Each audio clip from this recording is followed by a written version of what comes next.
இந்த வயிறு எரியுது, எங்களுக்கு எரியுது. அந்த ரத்தத்தை பார்க்க பார்க்க பார்க்க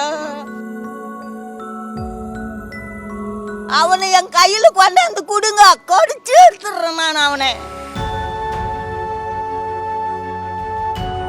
எனக்கு 68 வயசு ஆகுது. நாங்க மண்ணு பேசுந்து சாப்பிட்றோம்.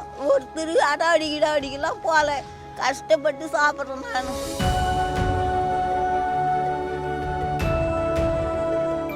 கபடி பார்க்க போனால் அந்த வழியில் உக்காந்து ஏண்டாக்கிறேன் நானா காலில் வச்சானா, காலில் ஏண்டா ஒதிக்கிறேன் என்னன்னா எட்டி ஒரு அடி அடித்தானா, எதுக்கு என்ன அடிக்கிறேன்னு எழுந்தானா. எழுந்ததுமே இன்னொருத்த என்ன பண்ணால் அடிச்சிட்டுக்கிறான், வேதையானா ஊற்றிட்டுக்கிறான். ஊற்றிட்டு நெருப்பு குச்சி வச்சுட்டு நான் கடைக்கு யதார்த்தமாக போனேன். அவள் அப்படி இழுத்துன்னு போகிறாங்க பிரிட்ஜு கீழே. இந்தாண்டு கபடி ஆடுறாங்க, இந்தாண்டு மேட்ச் ஆடுறாங்க. இந்த பிரிட்ஜு கீழே இழுத்துன்னு போகிறாங்க. யார் புள்ள ஐயோ ஐயோன்னு வாயில் வயிற்றுல இப்படியே அடிச்சுன்னு ஓடினேன். என் புள்ளன்னு எனக்கு தெரியாது. அப்புறம் இன்னும் செல்லு கணபதியை யாராண்ணா அவன் பதிலே சொல்ல இப்படியே கவுந்துட்டான். அவனும் கவுந்துட்டான். அப்புறம் இவனை போய் பார்த்தா தலையை தூக்கி பார்த்துட்டா என் பேர் நகரான். நான் என்ன செய்யுது?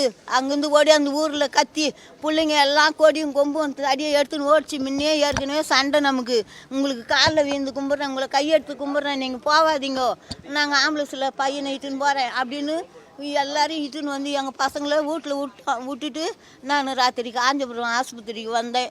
வந்து அங்கேருந்து இங்கே வரல. ராத்திரியிலேருந்து இந்த வயிறு எரியுது, எங்களுக்கு எரியுது. அந்த ரத்தத்தை பார்க்க அவனை என் கையில் கொண்டாந்து கொடுங்க, கடிச்சு எடுத்துடுறேன் நான் அவனை. எனக்கு அவ்வளோ ஆத்திரமாக இருக்குது. நாங்கள் எவ்வளோ கஷ்டமாக, எனக்கு 68 வயசு ஆகுது. நாங்கள் மண்ணு பேசுந்து சாப்பிட்றோம். ஒருத்தர் அடாடி கிடாடிக்கெல்லாம் போல கஷ்டப்பட்டு சாப்பிட்றோம். நான் அதுங்களை காப்பாற்றுறேன்.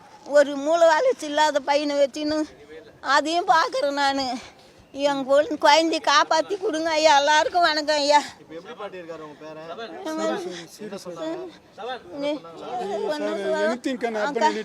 கையெழுத்து அங்கே ஒரு 3 கையெழுத்து வாங்கினாங்க, இங்கே ஒரு 3 கையெழுத்து வாங்கினாங்க, இங்கே 3 கையெழுத்து வாங்கி உங்கள் பேரன் 40% இருந்தால் தான் நாங்கள் சரி பண்ண முடியும், 68% இருக்குது, நாங்கள் எப்படி பார்க்க முடியும், சொல்ல முடியாது அப்படின்னு சொல்லிட்டாங்க. அவங்க ராத்திரியே சொல்லிட்டாங்க. நான் பார்த்துக்கிறேன்னு சொன்னாரு. நான் பார்த்துக்கிறேம்மா, நீ கவலைப்படாதம்மா அப்படின்னு சொன்னாரு. எனக்கு அவர் ஆதரவு, எனக்கு வேற யாரும் கிடையாது. செய்திகளை உடனுக்குடனும் துல்லியமாகவும் தெரிந்து கொள்ள சப்ஸ்கிரைப் பண்ணுங்க.